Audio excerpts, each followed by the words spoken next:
Bingöl 15 Temmuz Milli İrade Anadolu İmam Hatip Lisesi mezunuyum.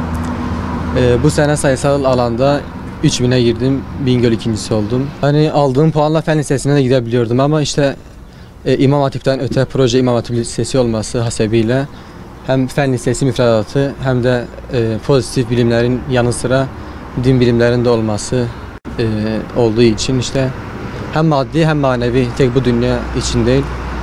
O yüzden İmam Hatip'i seçtim diyebilirim. Yani resmiyetten öte bir aile ortamı gördük burada.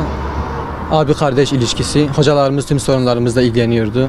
Akademik kadrosu da çok iyi. Bu okulun tanıtımına geldiğimiz gün müdür yardımcımız vardı, aynı zamanda coğrafya hocamız. Yani neden İmam Hatip diye sorduğum zaman, yani yarın diğer gün bir ortamda ya da bir camide, yani neden bir vali, bir kaymakam, bir öğretmen, bir doktor kalkıp namaz kıldıramasın, hutbe okuyamasın. Yani bu sadece imamların görevi değil. Yani İmam Hatip de üstüne düşen görevi yapıyor bu konuda.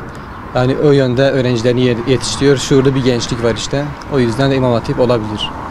Buradan tüm öğrencilere sesleniyorum. İmam Hatip liselerini tercih edin. Ben tercih ettim. Pişman değilim. Şu an birçok kişinin hayali olan tıp fakültesini kazandım. Bunun mutluluğunu yaşıyorum. Tekrar olursa tekrar gelirdim. Ben de 2021 15 Temmuz Milli İrade Proje İmam Hatip Lisesi'nden mezunum. Geçen yıl üniversite Türkiye alanda 3286. olarak yerleştim ilk 3000 içinde. Yani buradaki farkı üniversite ortamda da her daim görmekte bulunmaktayız. Çünkü oradaki İmam Hatipli öğrenciler bir farkındalık olarak yaratıyor. Bir şuur, bir bilinç vardı her ortama girdiğimizde, sorduğumuzda. Yani ben de bu okulu tercih ederken işte arkadaşlarla konuştuğumuzda bir proje İmam Hatip vardı. Yani puanımız da yüksekti. Diğer liselerde gidebilirdik. Anadolu liseleri olsun. Ama biz bu okulda başka bir bakış açısı gördük. Başka bir samimiyet gördük. O yüzden tercih ettik. Ve pişman olmadık. Çünkü hem ilk yılımızda da güzel bir derece yakaladık. Hem de üniversitede ve bir sonraki olan hayatımızda iyi ki de burası demişiz. Çünkü her zaman her yerde farklılık ortaya koyuyor. Ben şu anda Marmara Üniversitesi Özel Eğitim Öğretmenliği 2. sınıfa geçtim. Yani güzel aslında. Herkese tavsiye ederim. Liseden burada mezun olmak farklı bir şey. Genç kardeşlerimize de burayı tavsiye ediyoruz. Bu sene 15 Temmuz Milli İrade Anadolu İmam Hatip Lisesi'nden mezun oldum. YKS'de sayısalda ilk 12.000 içerisine girdim.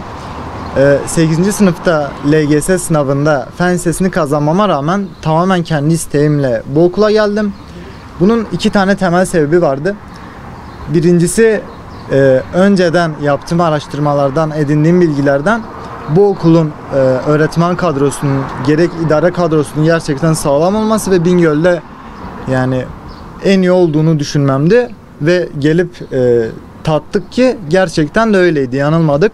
İkinci sebep ise bir Müslümanın bilmesi gereken temel dini bir ilim bilgisi vardır, bir düzey vardır. Gerçekten hani onu okulda olmasa bile hani herhangi bir şekilde günlük hayatta kapmamız gerekiyor. Yani bunu neden günümüzün önemli bir vaktini harcadığımız okulda kapmayalım ki? Hani sonuç olarak bu bize büyük bir avantaj sağlayacaktır. Tıpkı Hz. Mevlana'nın dediği gibi 2 kanatlı bir kuş olmayı hedeflediğimiz için bu okula geldik ve bunu gerçekten gördük. Yani bu okulda sadece öğretmen öğrenci, işte müdür öğrenci, müdür yardımcısı öğrenci ilişkisi kesinlikle yok. Yani bunlardan öte bir abi kardeş ilişkisi var. Ben bizzat bunu gördüm. Yani gerek idare kadrosu ve gerek öğretmen kadrosundan Allah razı olsun. Yani bize çok samimi davrandılar. Gerçekten hani bir öğretmenin göstermesi gereken ilgiden fazlasını gösterdiler. Yani siz genç kardeşlerimiz de kesinlikle burayı tavsiye ediyorum. Hani yani buraya gelirseniz hani asla buradan pişman olmazsınız. Cebinizde çok fazla artıyla buradan ayrılırsınız. Buna inanıyorum. İyi günler diliyorum. Öğrencilerimizi gerçekten tebrik ediyoruz. Yüzümüzü ak ettiler.